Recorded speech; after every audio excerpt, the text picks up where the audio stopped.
Hi, Mom. Yeah, no, can you pick up Chris after school? Yeah, I'm at the doctor's. Mrs. Harris? Describe your symptoms. Hang on. Stress, headaches, nausea. Yeah, well, I work on Saturdays. And how long has this been?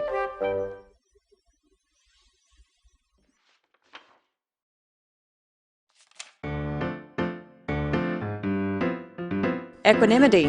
Balance your lifestyle.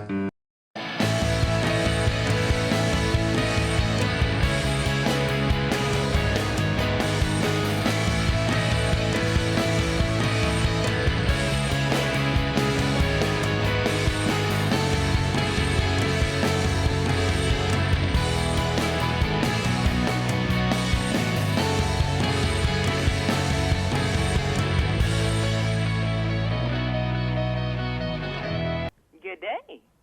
Thanks for having me. It's my joy and my pleasure. I'd like to let my listening audience know that I get to talk to Bryan Christy. He's going to tell us all about Explore Warlords of the Ivory Coast.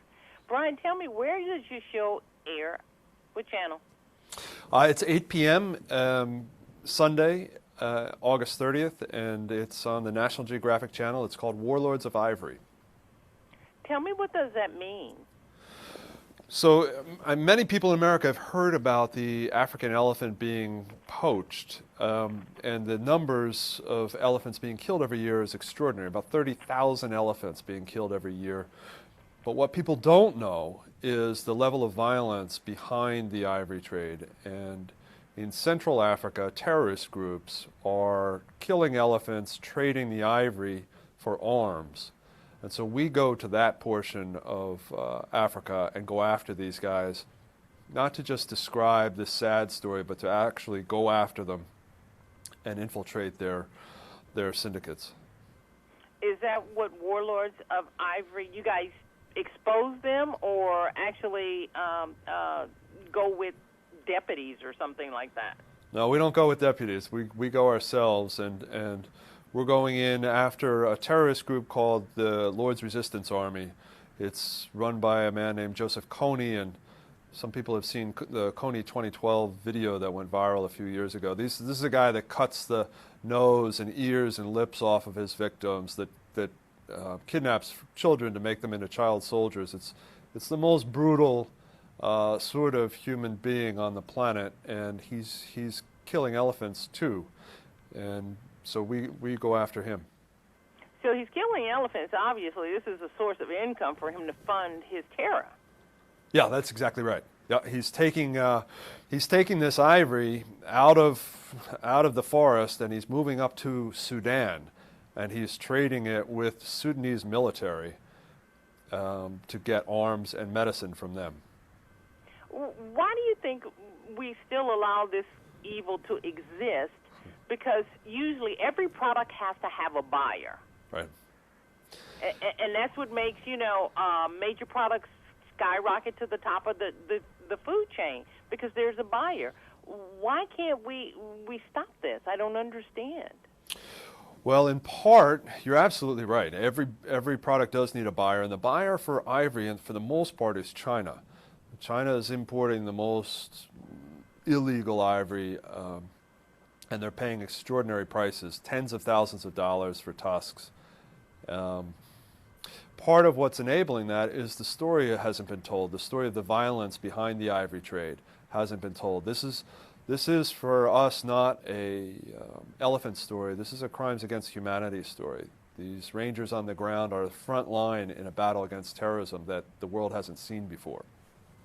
So you guys are the eyes and the ears to tell us this story, Warlords of Ivory. You guys are going to help expose this more. People were outraged over one elephant. Of course, that has been replaced by the TV shooting in Virginia. That's just how we want to be. 2 days, that's what you get. You're lucky if you get a week. Yeah. Yeah.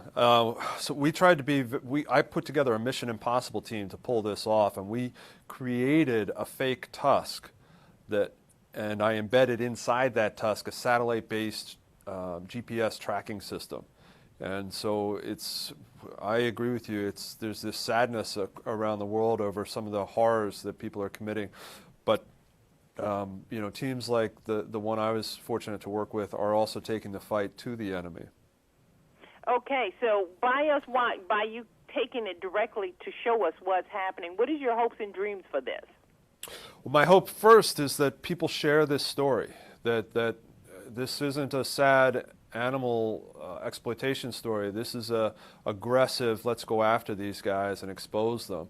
And, it's important that people not only see this show or read the article, but that they share that story with somebody else. We need, because eventually that gets to the political leadership and government officials who can engage with China, engage with Africa, go after the Sudanese government that we know from George Clooney's work has done such terrible things in the Darfur region of Sudan. This is the same story. Okay, Bryan, Christy, I want to thank you for your National Geographic insider information. Tell me once again, when do you want us to watch on National Geographic? Valder, it's 8 o'clock Sunday on the National Geographic Channel, and it's called Warlords of Ivory. You have captured my heart, and I'm going to really support you on this because my audience is very social media active, and I can't say what I want to say, talking about stuff that doesn't matter. I'll put it like that. All right. But this matters. It does, and the power of story is extraordinary. I was a lawyer, and I left that to do this kind of work, and I do it because you can make a difference telling these stories. Well, I think this is going to make a difference, Bryan. Thank you so very much for sharing it on the Valder Beebe Show. Please come back and let us know how well it went. Thank you, Valder. I'd love to. Thank you. My joy.